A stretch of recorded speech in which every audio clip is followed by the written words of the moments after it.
Bonjour, Gmara de Ta'anit, on est à la page 7a.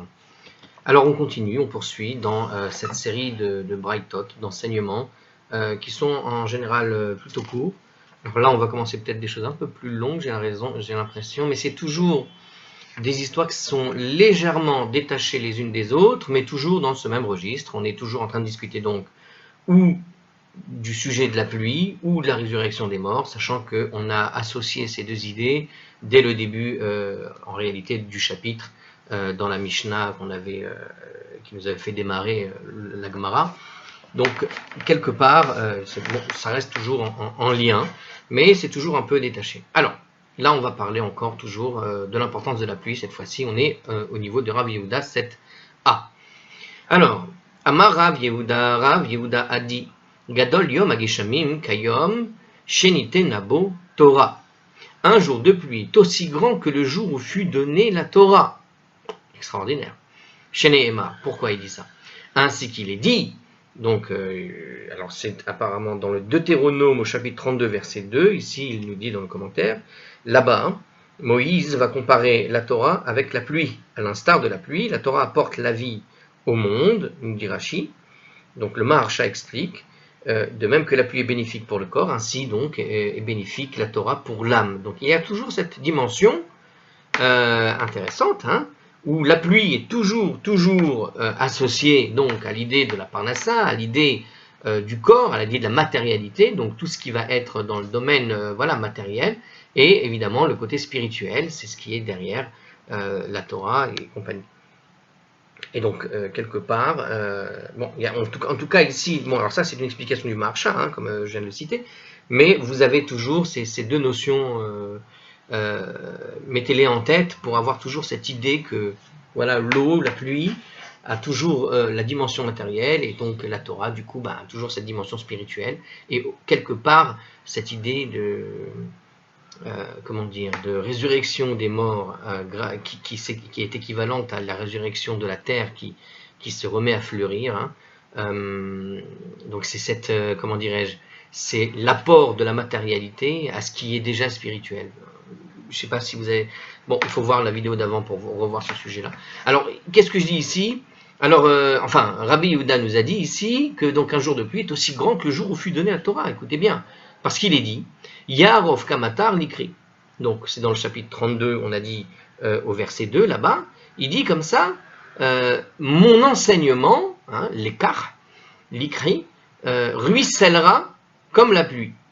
Alors, V'en l'ékar et la Torah. Et le mot l'ékar, en fait, ne signifie rien d'autre que la Torah.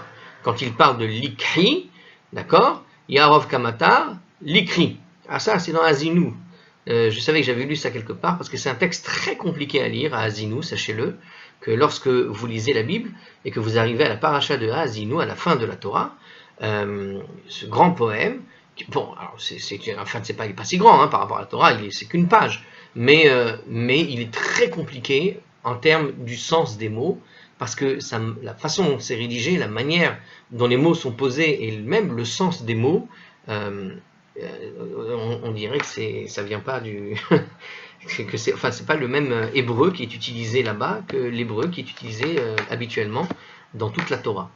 Donc c'est un poème un peu particulier, et c'est vrai que chaque mot a besoin d'une explication. Alors ici justement, alors l'ikri, l'écart, normalement la kohar ça veut dire prendre, mais en réalité tu peux le traduire ici, ils le traduisent donc par l'enseignement, et l'enseignement c'est la Torah en réalité, d'accord? Donc mon enseignement, c'est-à-dire la Torah, c'est ce que Dieu nous a enseigné, ruissellera comme la pluie. Donc Ya'arov Kamatar l'écrit, et en plus là les mots sont inversés, c'est-à-dire que c'est fait de façon poétique. Ve'en l'ékar et la Torah, nous dit donc la Gemara, qui dit que le mot l'ékar ne signifie rien d'autre en fait que Torah ici, chez Nehemar, comme il est dit, parce que ailleurs on a ce mot l'ékar qui signifie Torah, on va le voir tout de suite, qui l'ékar tov natati lachem, Torati altarazovu. Qu'est-ce qu'il est écrit là-bas? Donc c'est là, alors il nous dit ici, c'est dans le livre des Proverbes. Donc en réalité, donc traditionnellement, dans le livre des Proverbes, écrit par Salomon, le chapitre 4, verset 2, eh bien, qu'est-ce que dit là-bas ce proverbe, il dit Ki lekartov natati lachem torati al tarazovu, qui veut dire, donc c'est le mot lekar, encore une fois, c'est la même racine que l'ikri, dans Yaharov Kamatar l'ikri, qui se trouve dans le paracha Azinu. Et donc, qu'est-ce qu'il dit? Car moi, Dieu, hein, vous ai donné un bon enseignement, le lekar, n'abandonnez pas ma Torah. Donc, je vous ai donné un bon enseignement, je vous ai donné, un bon lekar, n'abandonnez pas ma Torah. Je vous ai donné mon lékar, n'abandonnez pas ma Torah. Donc qu'est-ce que le lékar? C'est la Torah que Dieu a donnée. Qu'est-ce que Dieu a donné au mont Sinaï? C'est la Torah. Donc lékar veut dire Torah. Donc c'est de là qu'il a déduit cette chose-là. Alors vous avez, malgré cette preuve assez bonne, je trouve, très bien, très claire, eh bien vous avez une opinion divergente de la Gemara. Alors Rava nous dit, Rava Amar, Yoter miyom shenitena bo Torah. Un jour de pluie. Alors c'est une autre opinion, non pas sur le mot lékar, mais sur autre chose en réalité. Qu'est-ce qu'il dit ici? Un jour de pluie est plus important que le jour où fut donnée la Torah. Il dit que le jour de pluie, c'est plus fort que le jour où a été donnée la Torah. Shenema, pourquoi? Parce qu'il est dit dans un autre... il reprend le même verset en réalité. Alors il doit le lire autrement, je ne sais pas. Alors on va voir. Il dit comme ça, Yaharov Kamatar l'écrit, donc c'est les mots de la Gemara. Donc il reprend la même source, hein, c'est dans le Deutéronome chapitre 32, on a dit le verset 2, c'est ça. Donc mon enseignement ruissellera comme la pluie. Or, donc, comment il explique ici? Donc dans ce verset, la pluie va représenter en fait la Torah, cette fois-ci. Or, dans l'exposé d'une métaphore, mi nitla bimi, qui est comparé à qui? Reve Omer, tu dois dire, katan nitela begadol, que l'élément inférieur est comparé à l'élément supérieur. Donc la pluie qui va servir de métaphore à la Torah est certainement supérieure à la Torah. Donc comme on l'a dit, souvent la Torah est comparée à l'eau. Donc ici, cette fois-ci, c'est la Torah qui représentera la pluie, le côté spirituel et non pas le matériel. Et il dit ici que du coup, c'est amusant comment il fait la chose, parce qu'il explique, j'ai envie de dire de manière très mathématique en réalité, quand tu fais une comparaison, hein, c'est ce qu'il dit ici, min et la bémi, qui est comparé à qui? D'accord? Donc, qui dépend de qui? Lorsque tu fais une comparaison, voilà, qu'est-ce qu'il dit ici? Yeharov kamatar, l'écrit. Donc, si on retraduit ce terme, il y a écrit « Mon enseignement ruissellera comme la pluie », mais si on met dans le sens des mots tels que c'est écrit dans le texte, « Ruissellera comme la pluie, mon enseignement ». Ça veut dire que « Ruissellera comme la pluie, mon enseignement ». Or, il dit, quand tu fais une comparaison, tu compares toujours quoi avec quoi? Eh bien, tu dois toujours dire, nous dit donc Rava, dans la manière de comprendre le texte, Rava, il te dit, tu compares toujours ce qui va être petit, qui va dépendre de ce qui est grand. L'inférieur est toujours comparé à l'élément qui est grand. Qu'est-ce qui est comparé ici? Qu'est-ce qui est grand ici? Qu'est-ce qui est comparé à quoi? Qu'est-ce qui est comparé? C'est l'enseignement qui est comparé à la pluie. Donc, qui est comparé à qui? C'est l'enseignement, donc le likri, ici, le lekar, qui va représenter donc la Torah, qui va être comparé à la pluie. Vous comprenez l'idée? Puisque l'enseignement est comparé à la pluie, et que pour Rava, c'est l'élément en général qui est inférieur qu'on va comparer à quelque chose de supérieur. Hein. Lorsque tu vas aller faire des comparaisons, tu vas aller, ah là là, j'ai acheté un objet, ça me rappelle ce que j'ai vu dans un grand magasin. J'ai acheté une montre magnifique, elle ressemble à une Rolex.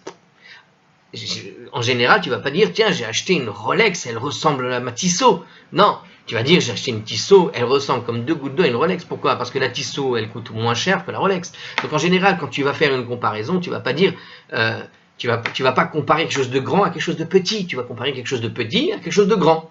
Hein, si on compare deux marques, ou imaginez une petite Casio, pour pas faire de marque, mais bon, les gens connaissent tous le principe de la Rolex, donc c'est des montres très chères, luxueuses, extraordinairement chères, plutôt jolies en général, même pour ceux qui en ont déjà vu, mais voilà que toi, tu as acheté une montre dans une brocante quelque part qui coûte quoi, 10 €, d'accord, c'est une breloque, d'accord, mais elle est jolie, et il s'avère que ça doit être une méchante copie, et donc qu'est-ce que tu vas dire? Est-ce que le jour où tu as la chance d'acheter une Rolex, tu vas dire, j'ai acheté une montre, elle est magnifique, elle ressemble à ce que j'avais acheté dans un petit chouk qui coûtait 10 €, et ta montre maintenant elle coûte 10 000 €, le bonhomme qui l'a acheté, qui a dépensé de l'argent comme ça pour rien, eh bien il l'a acheté pour 10 000 €, il va dire, je suis content, j'ai acheté une montre de 10 000 €, qui ressemblent comme 2 gouttes d'eau à celle que j'avais qui coûtait 10 euros. Non, tu vas dire en général, plutôt quand tu veux comparer quelque chose, tu compares ce qui va être petit à quelque chose de grand. Et que tu vas dire, ah, j'ai vu dans un chouk quelque chose qui coûtait quoi, allez, 10, 15 euros, peut-être 30 euros, mais tu sais quoi, elle ressemblait à la Rolex qui coûte 10 000 euros. Ça vaut le coup ou pas? Donc tu vois, tu compares en général ce qui va être petit par rapport au grand. Ben, justement, c'est ce qui se passe ici. Il nous dit Rava, Yarov Kamatar l'écrit, la chose qui est comme la pluie, c'est quoi? C'est l'enseignement. Donc l'enseignement est comparé à la pluie.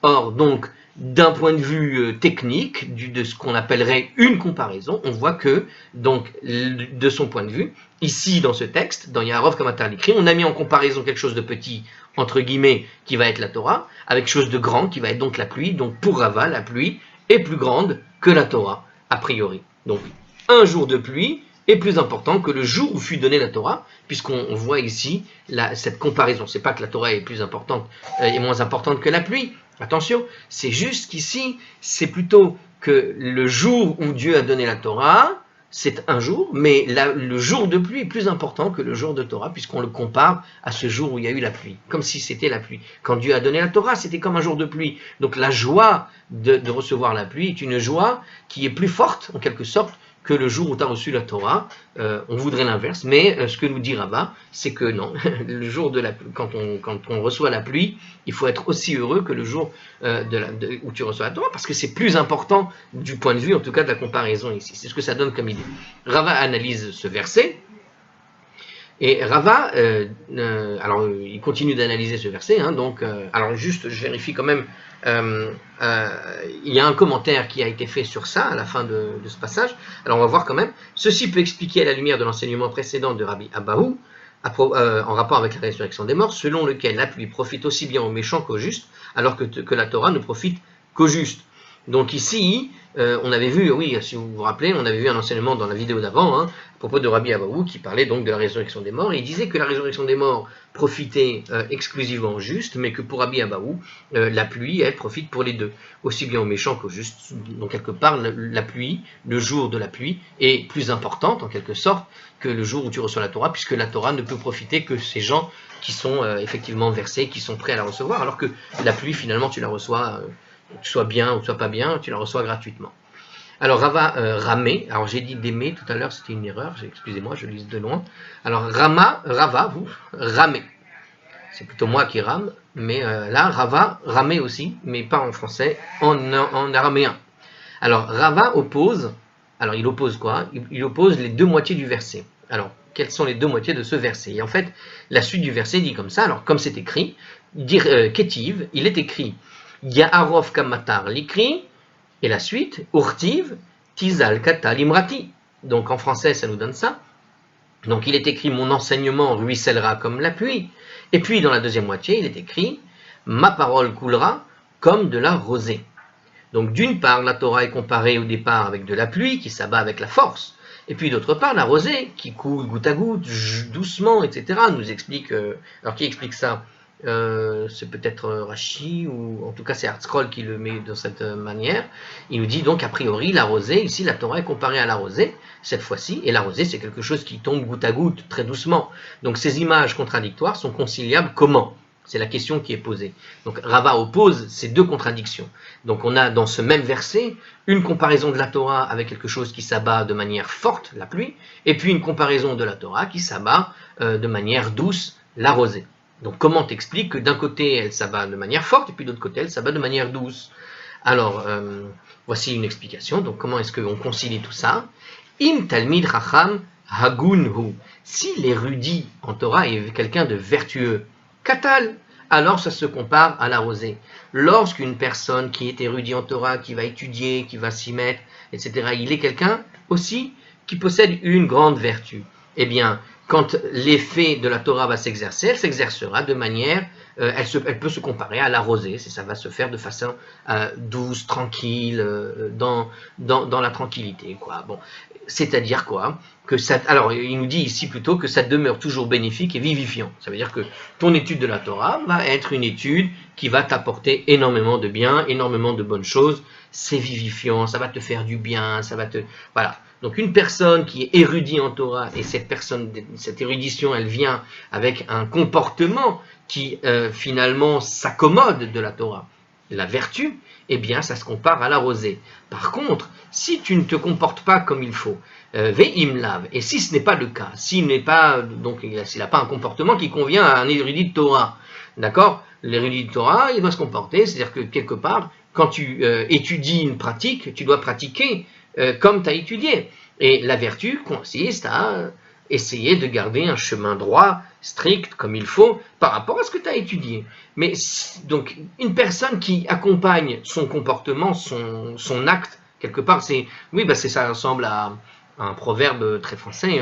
Comment tu dis je ne sais plus l'idée, mais c'est cette idée que vous allez retrouver. Donc, c'est l'idée d'accompagner par des actes ce que la pensée apporte, en quelque sorte. D'accord comment on dit déjà? Je ne me rappelle pas l'expression.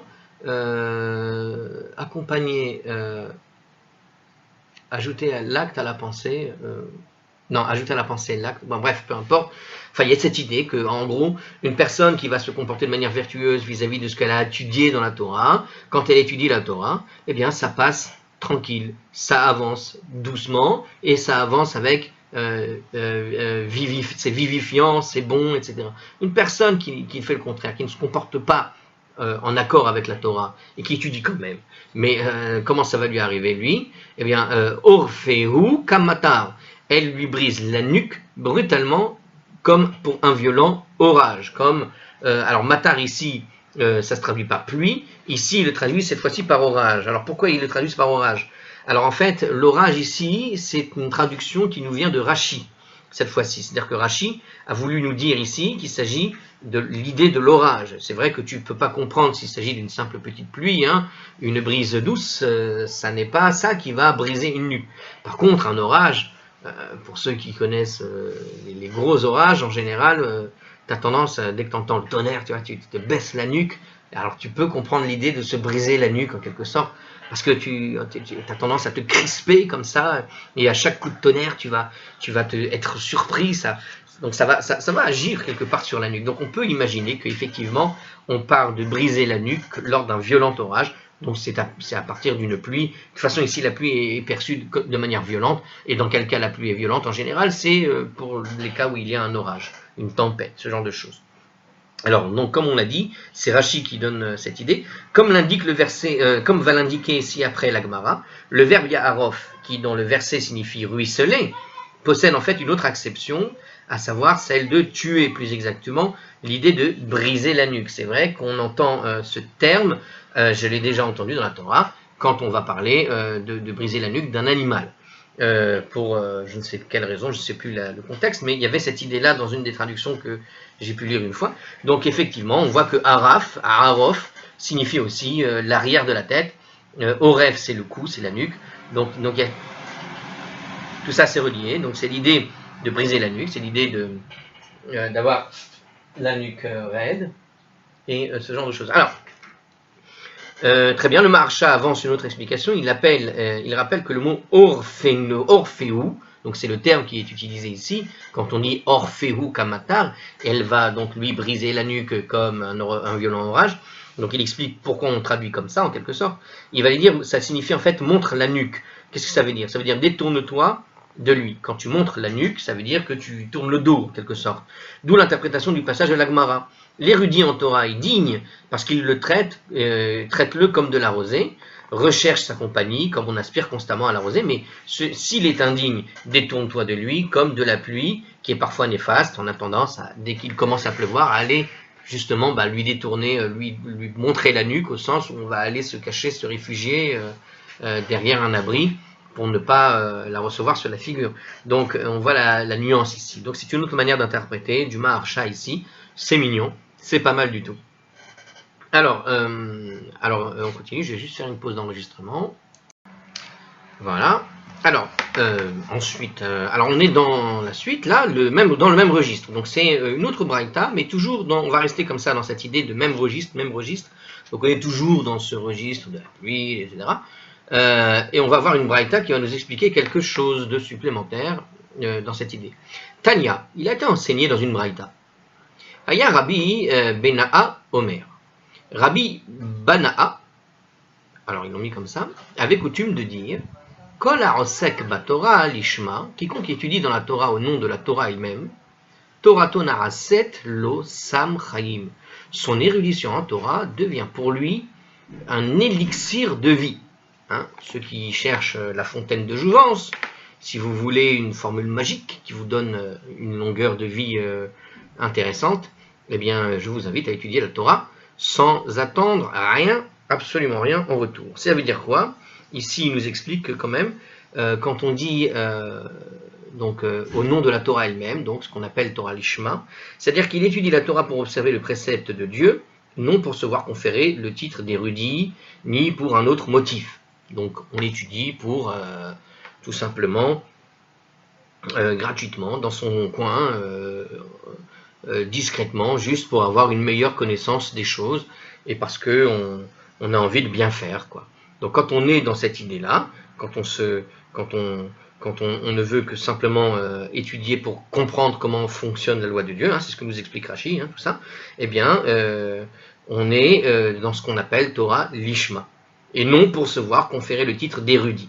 C'est si tu étudies pour qu'on te dise « Regardez comment je suis quelqu'un de grand, car j'ai étudié ceci, j'ai étudié cela, donc je suis une grande personnalité. » Si vous êtes dans ce registre, c'est bien d'étudier, il faut avoir de l'ambition, mais en réalité, il nous dit ici, ça s'appelle pas Torah Lishma, parce que tu as un intérêt particulier. Donc une personne qui étudie avec l'intérêt unique de mieux faire, ou bien de simplement, comme je vous ai dit, on étudie la Torah vraiment pour la comprendre, tout simplement, pour que ce soit plus clair quand on va la relire, eh bien, il nous dit ici, Torato na'aset lo sam chayim, c'est un élixir de vie pour lui. Sa Torah, c'est un élixir de Sheneema, c'est écrit en réalité, comme il est dit, donc c'est une braïta, hein, ainsi qu'il est dit, Aretz chayim hi la machazekim ba, chose qu'on lit tous les Shabbats pour ceux qui connaissent là-bas.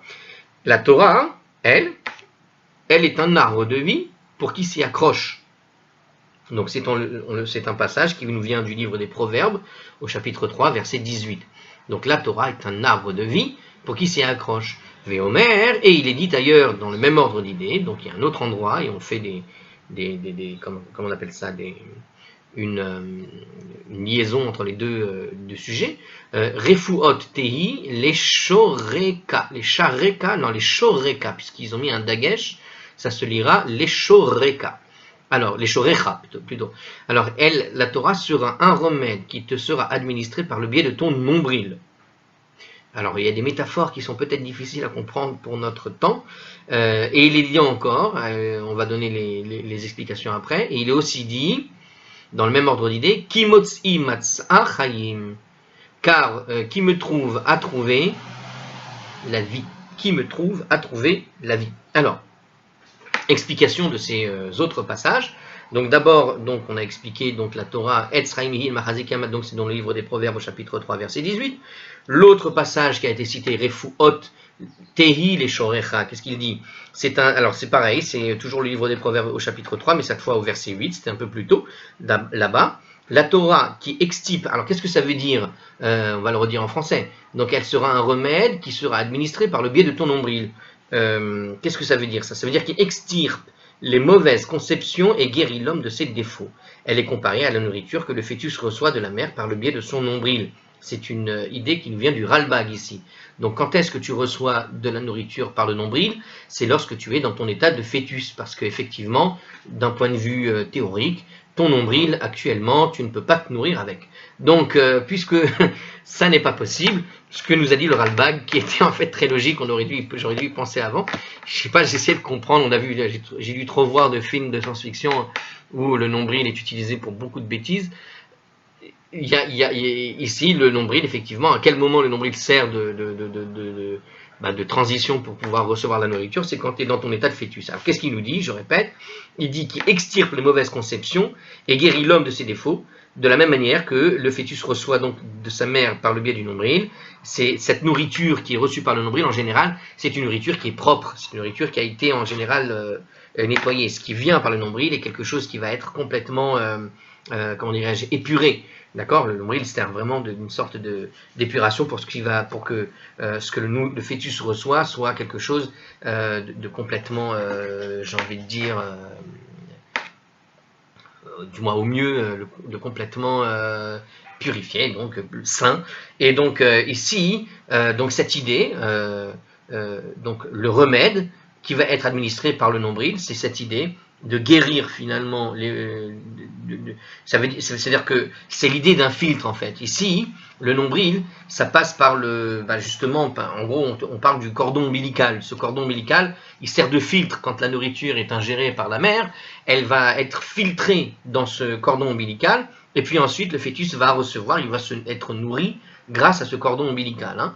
Et donc, ce que reçoit le nombril, finalement, à ce moment-là, dans l'état du fœtus, il le reçoit de manière filtrée. Et ce cordon ombilical, c'est de là qu'on parle. C'est de ça qu'on parle, et c'est ce que nous explique ici le Ralbag. C'est-à-dire que le cordon, quelque part, joue un rôle de filtre. Et cette idée, c'est que, maintenant, spirituellement parlant, puisqu'on parle de la Torah, donc la Torah va, quelque part, être une sorte de médicament, un remède spirituel, qui, quand tu te l'administres par le biais du nombril, c'est quoi? Ça va te permettre d'échapper à toutes les bêtises qu'on peut entendre, donc de filtrer en quelque sorte toutes les mauvaises conceptions, les mauvaises idées, et de ce fait, l'homme guérit de ses problèmes liés à la spiritualité, psychologique et autres, je ne sais rien, mais tout ce qui va être donc dans ce registre, tu vois, comme le nombril va jouer ce rôle de filtre, eh bien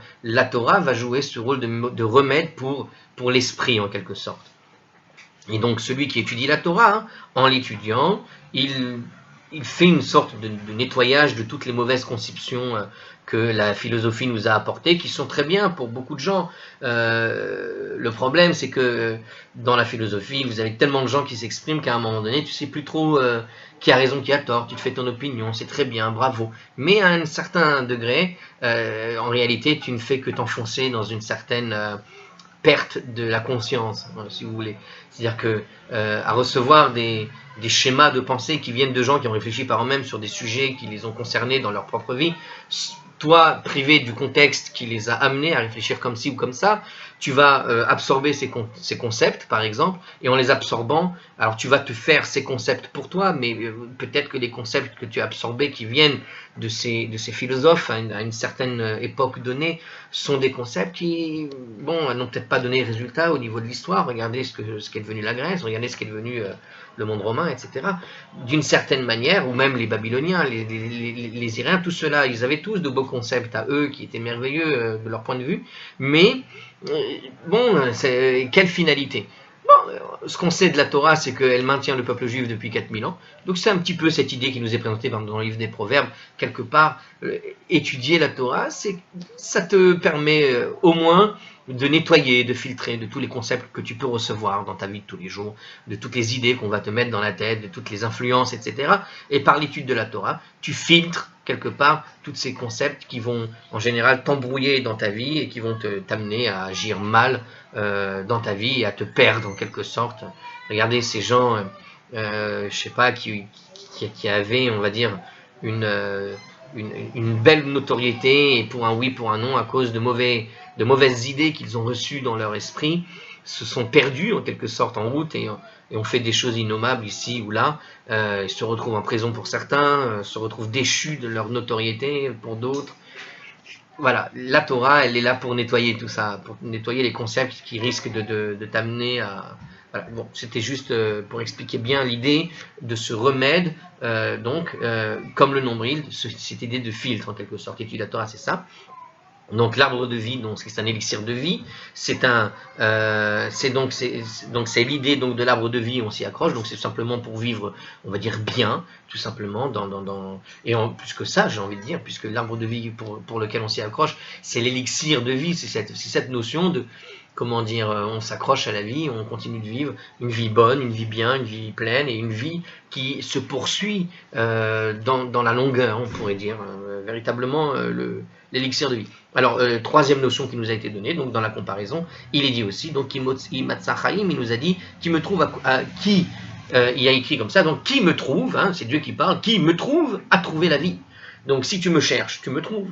Si tu cherches Dieu, tu vas le trouver. Et si Dieu est en train de te dire que si tu arrives à le trouver, alors tu as trouvé ce qu'on appelle la vie. Alors ça veut dire quoi? Alors il nous dit ici, donc dans l'explication, le verset fait allusion à celui qui étudie la Torah depuis tôt le matin jusque tard dans la nuit. Nous explique le commentaire. Alors j'ai pas trop bien compris. Qui me trouve à trouver la vie? Bon. Pourquoi ici quel rapport avec tôt le matin et tard dans la nuit? Non, ça c'était la page d'avant. Bon, alors c'est juste pour que vous le sachiez, on est toujours au chapitre 23, on est au verset 35. Alors il faut voir un autre commentaire sur le verset 34. Voilà, alors d'accord, il faut aller voir alors il nous envoie là-bas, aller chercher le commentaire de Rachi qui se trouve dans le livre des Proverbes. Donc si vous avez un livre des Proverbes avec le Rachi en face, vous allez chercher le commentaire du verset 34 qui est là-bas, et vous allez avoir l'explication de pourquoi il nous explique ça, de cette chose comme ça. En tout cas, c'est apparemment Rachi qui a conclu que le verset fait allusion à celui qui étudie la Torah depuis tôt le matin jusque tard dans la nuit. En tout cas, on peut, si vous voulez une explication, vous savez comment on appelle dans la Haggadah, je ne sais pas si c'est ça hein, entre nous, mais j'ai eu ce titre tout à l'heure quand je l'ai lu, parce que parfois tu lis vite et tu lis autre chose. Mais le fait de lire autre chose prouve qu'il y a une ressemblance. Donc qu'est-ce que j'ai lu tout à l'heure? Moi, j'ai lu Motzi Matzah. Et vous connaissez, c'est quoi Motzi Matzah? Motzi Matzah, c'est le moment du Motzi, de la Matzah, dans le soir du Seder de Pessah. Et quand est-ce qu'on fait le Motzi Matzah? Tard dans la nuit. Et qu'est-ce que veut dire ici Motzi Matzah ici? Ça n'a pas le sens de faire Motzi Matzah, de couper la Matzah ici. Ça a le sens de chercher et de trouver. D'accord? Donc qu'est-ce qu'on voit ici? Donc il y a une sorte de jeu de mots, une sorte d'allusion entre le Motzi Matzah et Motzi Matzah de la Haggadah. Motzi Matzah, tu vas chercher pour trouver, et le Motzi Matzah de la Haggadah, qui est en fait le soir de la Haggadah, qui se fait uniquement après qu'on ait terminé l'étude de l'histoire de la Haggadah de Pessah, de l'histoire de Pessah. Donc on voit quoi? On a une dimension où on doit chercher, d'accord? À partir de quand tu cherches? Dès les premières lueurs du matin, tu cherches Dieu, en quelque sorte. Dès que tu vas commencer la prière du matin, tu te réveilles, d'accord? Tu vas faire Modéani, tu vas commencer à chercher. Et donc, quelque part, jusqu'à quand cette allusion au Motzi Matzah, c'est-à-dire jusqu'au moment où tu dois faire le Matzah, tu vas faire le Motzi de la Matzah le soir du Seder. Ça veut dire que tu cherches Dieu toute la journée, du matin très tôt jusqu'au soir. J'ai encore un peu de mal pour l'idée du très tôt, mais on voit qu'il y a quand même ce petit remèze. Voilà, je vous donne mon idée. Peut-être c'est ça qu'a dit Rachi, peut-être pas. Mais l'idée semble jolie. Donc il y a sûrement un commentateur qui a dû penser à ça, parce que le terme est trop ressemblant pour que je sois le seul à l'avoir remarqué. Donc c'est évident que qu'un commentaire a dû remarquer cette chose-là. Bon, en tout cas, je vous donne la suite de ce que nous dit notre Braïta. Donc une fois qu'on a donné ces trois éléments et qu'on a expliqué donc que la Torah est un élixir de vie, on continue. Vechol haosek batorah shelo lishma.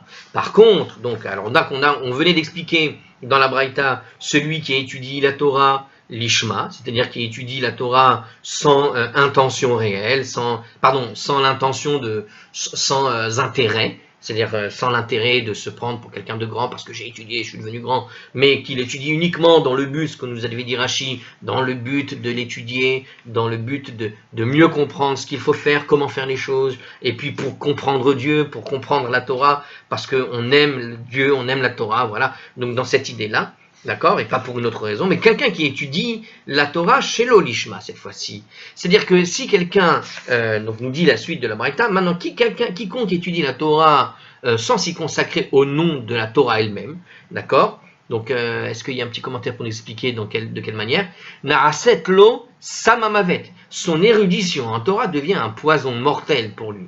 Donc quelque part, tu passes d'un élixir de vie à un poison mortel. C'est-à-dire que tu as beau connaître la Torah, c'est pour toi un poison. Si tu connais la Torah dans le but qu'elle soit l'ishma, tu es en face d'une fiole qui va te donner la vie, et si jamais tu es en train de l'étudier, mais avec un intérêt bien précis, eh bien en réalité son effet est l'inverse, c'est celui d'un poison mortel. Alors, on va voir qu'est-ce qu'il explique ici d'abord avant de voir la suite. Pourquoi? Puisqu'il est écrit quelque part pourquoi. On va quand même le voir. L'effet que la Torah exerce sur l'âme, en fait, est comparable à celui qui a un médicament sur le corps. Quelqu'un qui prend un médicament dans le corps. Or, un médicament ne guérit le malade que s'il est préparé avec soin. Sinon, il risque d'aggraver la maladie. Donc, imaginons un médicament, un remède, que tu vas préparer, une petite formule, un peu de ci, un peu de ça, tu mélanges. En général, celui qui doit faire ça, c'est un pharmacien accompli. Comment on appelle ça? Ce sont des chercheurs qui vont fabriquer des remèdes à partir d'une quantité très précise. Hein. Des fois, vous savez, si vous voulez savoir, certains poisons de serpents peuvent servir, par exemple, comme diluant, comme médicament pour des problèmes de santé liés à la circulation du sang. D'accord? Quelqu'un qui prend le poison qui est issu de la dentition du serpent, il lui prend le venin comme ça. Donc ce venin, si jamais tu prends ce venin et que tu fais un mauvais dosage, tu es en train de fabriquer un poison mortel. Mais si tu prends un dosage qui est idéal mélangé à un autre type de produit, tu le transformes en médicament.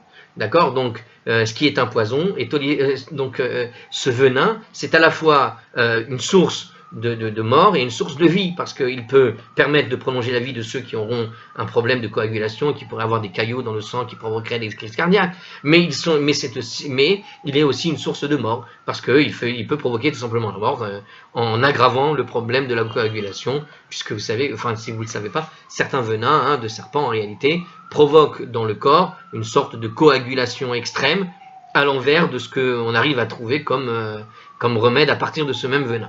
Donc c'est assez étrange. D'accord? Le même produit peut provoquer aussi bien la vie que la mort. Et bien ici, la Torah joue ce rôle. C'est ce que nous explique ici le Maharsha dans le commentaire qui nous est rapporté dans Scroll.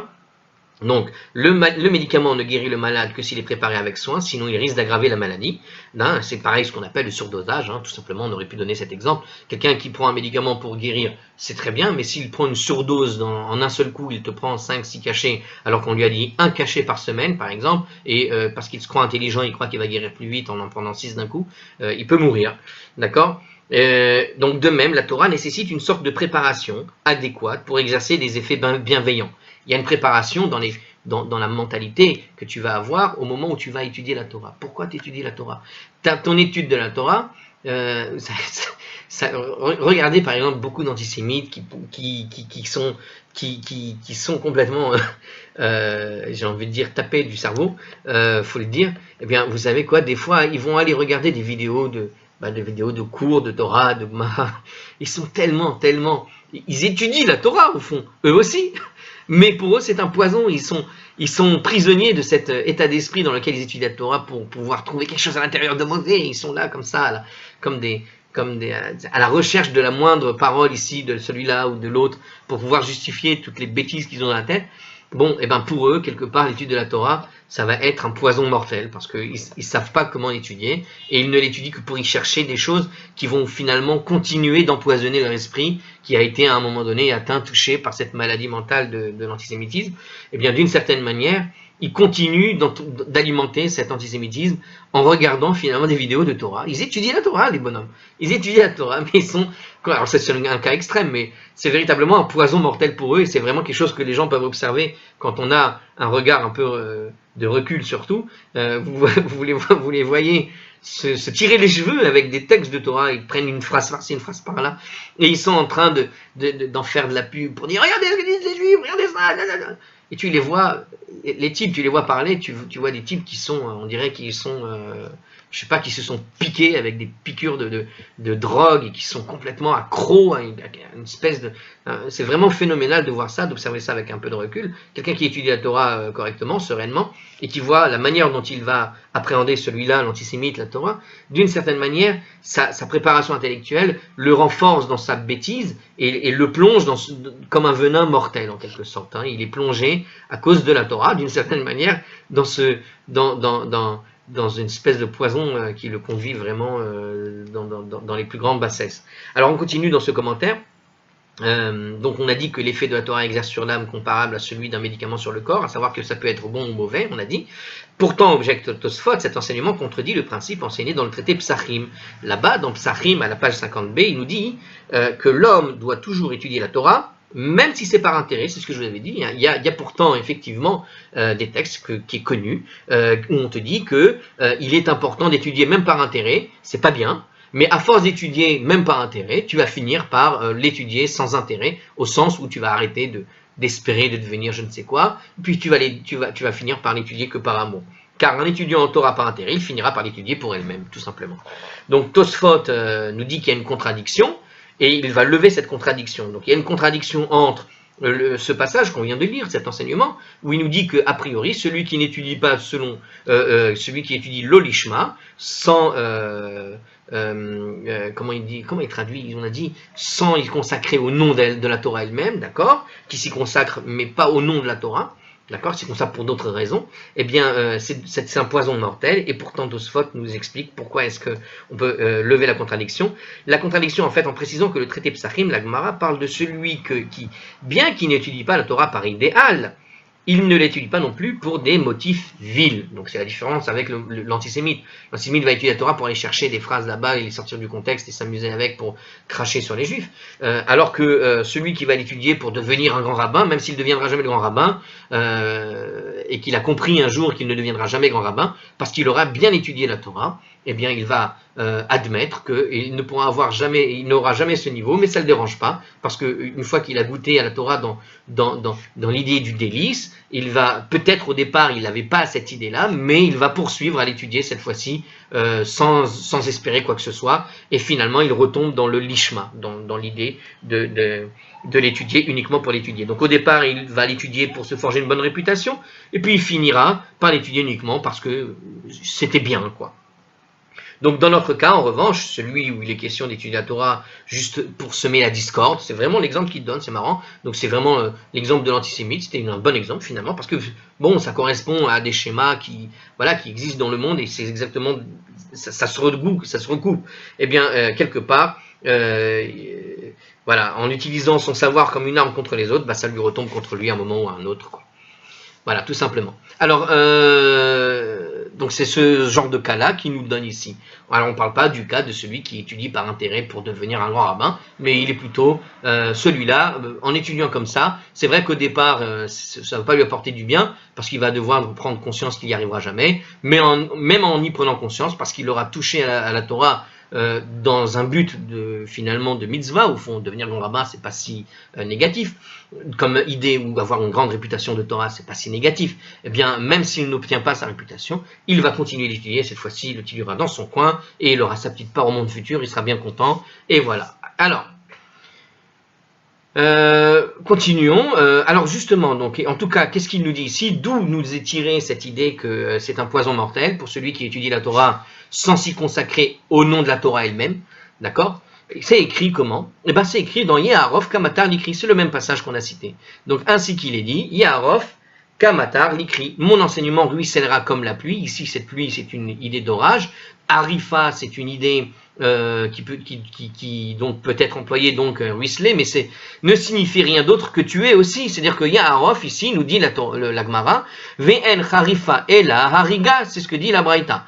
Or, il s'avère que le mot harifa qu'on a traduit par ruisseler, ça n'est rien d'autre qu'un lachon, qu'une manière de l'utiliser aussi. On l'a déjà utilisé dans d'autres textes sous la sonorité de tuer en réalité. Comme il est écrit, donc ça doit être l'endroit que je connais. Ve'arfusha metaegla banachal. Voilà, c'est ce qui me semblait. Alors où est-ce que c'est écrit, ça, que je me rappelle bien, et pourquoi je l'ai encore en mémoire? C'est l'an 2 de Deutéronome, chapitre 32, verset 2. Non, c'est pas celui-là, c'est au verset 21, 4. D'accord? Donc dans Deutéronome, chapitre 21, verset 4, c'est ça, c'est un passage que j'ai étudié il n'y a pas longtemps, c'est une paracha qui est passée il n'y a pas longtemps, donc j'avais bien vu ce terme, je crois que c'est soit Ekev, soit Réé, donc on est dans ces eaux-là, hein, pour ceux qui veulent savoir quand est-ce que j'ai enregistré la vidéo, on est un peu plus loin maintenant, mais alors c'est pas grave. Alors chez Nehemar, donc comme il est dit ailleurs, qui est Arifa, donc Ve'arfusha metaegla banachal, et ils briseront la nuque arfou de la génisse dans les lits de torrent. C'est dans le cas où une personne a trouvé un cadavre, voilà, c'est ça. Je suis content, j'ai une bonne mémoire. Donc, regardez le contexte de ce passage de la Torah. Ils nous disent que dans la Torah, donc Dieu ordonne de briser la nuque d'une génisse, mais le terme qui est utilisé pour briser la nuque, ve'arfou, c'est le même terme que ve'arof kamatar l'ikri. Donc on a la même racine, le même verbe qui est utilisé, et on voit que ici, quelque part, le harifa, l'enseignement de ruisseler comme la pluie, c'est aussi l'idée d'être tué par la pluie, quoi, en quelque sorte. Donc, quelque part, la pluie peut tuer. Donc, la Torah peut te donner un coup. Donc, quelque part, c'est quand tu n'es pas dans le lishma. Alors, juste pour expliquer ce passage, de quel contexte il faut briser la nuque d'une génisse dans le lit d'un torrent, c'est lorsqu'il y a là-bas si voilà, les gens d'une ville trouvent un cadavre aux proximités de cette ville, eh bien, voilà, alors cette personne n'a rien à voir avec la ville, c'est une personne qui a été malheureusement assassinée, et on ne sait pas qui est le meurtrier. Alors, les anciens de la ville, de la plus proche, donc ce qui est à côté de la ville, doivent apporter une génisse dans le vallon qui n'a jamais été labouré, pardon. Donc c'est une génisse qui n'a jamais travaillé, et de la tuer en lui brisant la nuque. Et après quoi, les anciens doivent décliner officiellement qu'ils n'ont pas la responsabilité du meurtre, parce que sinon, c'est sur la ville que repose la responsabilité d'un meurtre. Alors, c'est pas dans leur ville, c'est d'à côté de la ville, donc on peut soupçonner quelqu'un de la ville. Donc, théoriquement, la ville doit faire une recherche du meurtrier, quelqu'un qui aurait fait. On ne sait pas qui, on n'a aucun moyen de prouver qui ça peut être. Bon, alors, au moins, la ville, les anciens de la ville doivent se disculper en tout cas eux-mêmes, en tant que responsables de la ville, et dire qu'ils ne sont pas responsables. Et donc, pour déclarer cette irresponsabilité de la ville, il y avait dans le rituel le fait de briser la nuque d'une génisse. Pourquoi? Alors là, je ne sais pas la raison. C'est une bonne question, peut-être en rapport avec justement Yaharov Kamatar l'ikri, puisqu'on a dit que la Torah est comme un torrent, enfin ruisselle comme la pluie. D'une certaine façon, on pourrait imaginer que l'idée de tuer la génisse, c'est une métaphore de dire qu'on ne peut pas ici appliquer la Torah, puisqu'on ne peut pas retrouver le meurtrier et le mettre en accusation et le mettre en prison, ce genre de choses. On ne peut pas faire l'enquête comme il faut. Enfin, on peut faire l'enquête, mais bon, à l'époque, si tu trouves pas, tu ne sais pas qui c'est, tu sais pas qui c'est. Mais voilà, à un moment donné, il faut quand même disculper les anciens de la ville, c'est pas eux les responsables. Mais d'une certaine manière, ça veut dire que la ville est quand même responsable d'une certaine façon, parce qu'un meurtre s'est produit pas loin de chez eux. Donc, il faut quelque part relier la ville au meurtre et dire aux gens de la ville, voilà, on est quand même responsable, que chacun surveille son voisin, on ne sait jamais si vous n'avez pas des infos, mais donc il y a une nécessité de faire savoir quelque part qu'un meurtre a été commis et donc quelque chose ne va pas dans cette ville. Il y a peut-être cette idée-là. Donc ça laisse entendre que la Torah risque d'être un danger fatal pour eux, puisque lorsqu'elle n'est pas employée à bon escient, ici aussi la Torah elle peut très bien être employée de manière fatale, puisque des gens ont commis un meurtre, peut-être au nom même de la Torah, on ne sait pas, allez savoir. Il y a tellement d'endroits dans la Torah où il y a écrit il faut tuer pour ci, il faut tuer pour ça, alors que le Sanhédrin a établi qu'un tribunal qui tuerait au nom de la Torah plus d'une fois sur 70 ans, d'accord, est considéré comme un tribunal meurtrier. Donc imaginez 2 condamnations à mort sur 70 ans, le tribunal est considéré comme un tribunal de meurtrier. Bon, et voilà, un homme est mort, on ne sait pas pourquoi. Allez savoir pourquoi il est mort. Donc il y a une nécessité d'un rituel qui va briser la nuque. Donc la nuque ici, donc c'est la métaphore de la pluie qui tombe, de la Torah qui est passée mais qui n'a pas été reçue. Et donc quelque part la Torah devient un poison mortel puisqu'elle a provoqué la mort de quelqu'un. Donc il faut briser la nuque, il faut briser la chose, il faut briser cette mauvaise, je sais pas, j'essaie de faire une explication à ma sauce, mais il faut briser, on va dire, la malédiction qui pèse sur la ville, d'avoir laissé quelque part la possibilité qu'un homme ait pu être assassiné dans les environs. Allez, je vous dis à la prochaine parce que ça fait un peu long. À suivre dans le même registre. À la prochaine.